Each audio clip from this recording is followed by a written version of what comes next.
In this video, we're going to be talking about the 3 biggest red flags that you or someone you know is in a victim mentality. Hello there, welcome to the channel or welcome back. My name is Mackenzie. On this channel, I talk about how I use the law of attraction to heal my wounded inner child and transform my entire being. I also share the psychological and spiritual tools that I use to heal my neurosis, such as depression and anxiety. So if that sounds interesting to you, hit that subscribe button down below, like the video, and comment down below. Let me know what resonated with you because I'd love to hear it. And share the video. This information could be helpful to someone else. Okay, so without further ado, let's get into the video. So here are the 3 red flags that a person is in a victim mentality. So number 1 is the fearful mindset. There are 2 realities that a person can live in. There's fear and there's love. So a person that is in a fearful mindset, every single thing they do in life is motivated by fear. Either the fear of rejection, of failure, of not having enough, of being unsuccessful, the fear of other people's opinions, being unhappy. Ultimately, it all comes back to fear of something. This means that a lot of times an individual may be in a scarcity mindset. They believe that people, opportunities, resources are scarce, and there's all this fear of not having or of losing. They might think that if they lose their romantic partner or someone who doesn't want to be in their life anymore, they might panic because they don't know when the next person like that's going to come along. Also, this could mean that an individual is in survival mode. Survival mode basically means that people are stuck in the lower 2 tiers of Maslow's hierarchy, the safety and belonging and the physiological needs. So food, shelter, water, money, to buy food, shelter, and water, of course. And they're constantly focused and fixated on how they're going to have their basic needs met. This means, of course, that they never get an opportunity to raise and to elevate into those higher levels of consciousness because they're so focused on surviving. Okay, so that's the fearful mindset. That's the number 1 red flag that a person has a victim mentality. Okay, number 2. The number 2 red flag that a person that has a victim mentality is blaming past pain for present unhappiness. Eckhart Tolle says, a victim identity is the belief that the past is more powerful than the present, which is the opposite of truth. It is the belief that other people and what they did to you are responsible for who you are now, for your emotional pain and your inability to be your true self. Let's dissect this. People who have a victim mentality believe that the past is more powerful over the present. They don't understand this crucial thing where the past is gone. Like, where do you see the past right now in your reality? Where do you see it? Can you touch it? Can you feel it? Can you perceive it?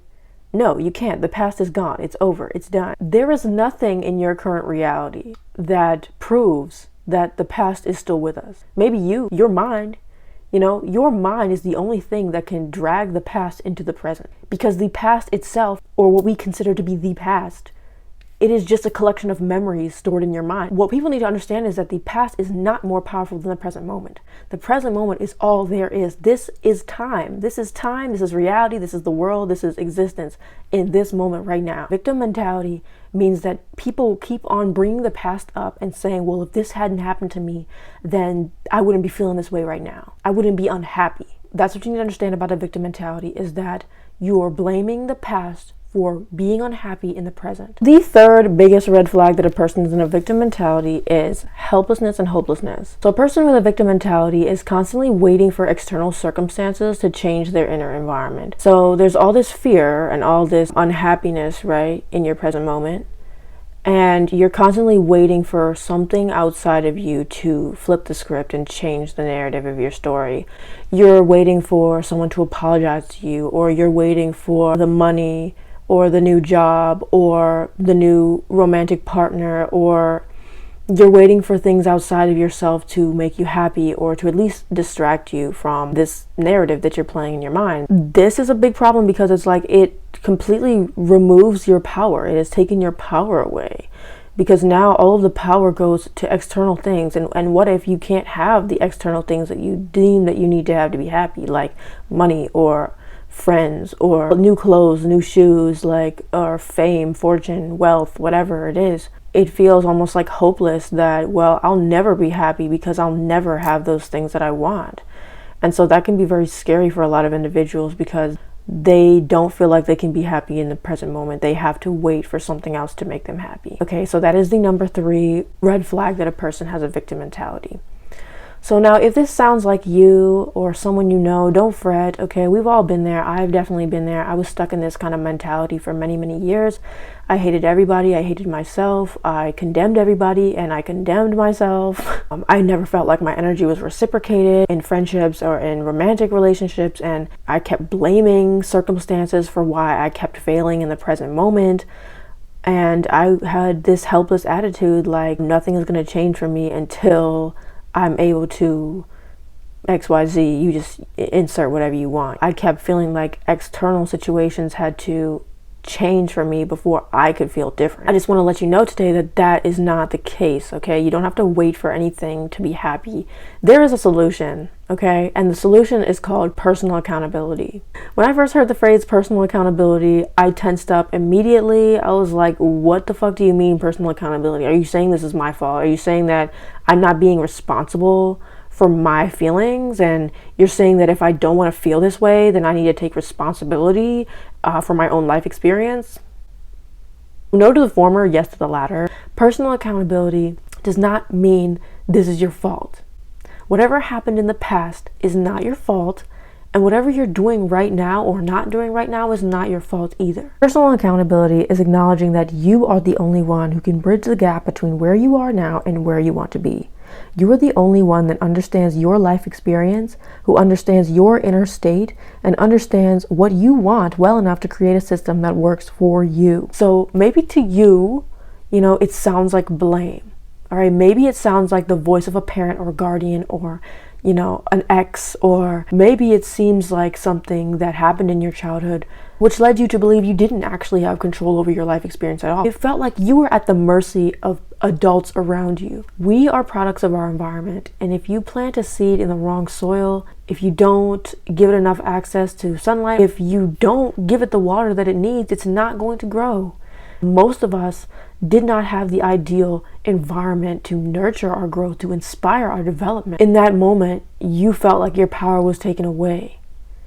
And you might have developed this victim mentality or victim mindset because you've learned that, I don't have control. And that's normal. Like, it's normal. Like, I want you to understand that it's normal for us to go through that and to develop a thought process like that as a result. Personal accountability is about getting your power back. Even if it was stripped away from you during childhood. In a victim mindset, you're sitting around waiting for somebody else to give you permission to be happy. Okay? But when you take personal accountability over your life experience, you now have a vehicle. You can go wherever the fuck you want. You can be happy, you can be sad, you can go whatever direction you want to go on a vibrational scale. Okay? Because you realize now that you have the power. All changes in your reality must start with you. Reality is merely a projection of the inner self. If you decide to be happy right now, sooner rather than later, these changes will be forced to appear in your outer environment as well. So there it is. If you want to be free from the victim mentality, you must cultivate personal accountability. You can make that choice. You can. All right? I know it's hard. I know it's going to take some time, but you can do it. Before I close out this video, I just want to offer a quick affirmation for anybody who wants to make that declaration right now to free themselves from a victim mentality. In this moment, I abandon fear for love. There are no external forces. I am the absolute monarch over my own world. I am a good person, and therefore only good things can happen to me. In my reality are only people, events, and ideas which promote my health and happiness. I feel good about my life because I am in control. No evil shall befall the just. I am fearless and unafraid. Without my permission, no fearful thought can ever manifest. Because I refuse to entertain the suggestion of fear, no harm can come to me. So this declaration of freedom should be read in the morning, right after you wake up, or at night, right before you go to bed. The last thing that you think about before you go to bed, because you want to impress these ideas on your subconscious mind. And with that, I conclude this video. Thank you so much for watching. Be sure to like, comment, and subscribe. Peace and love. I'll see you guys next time.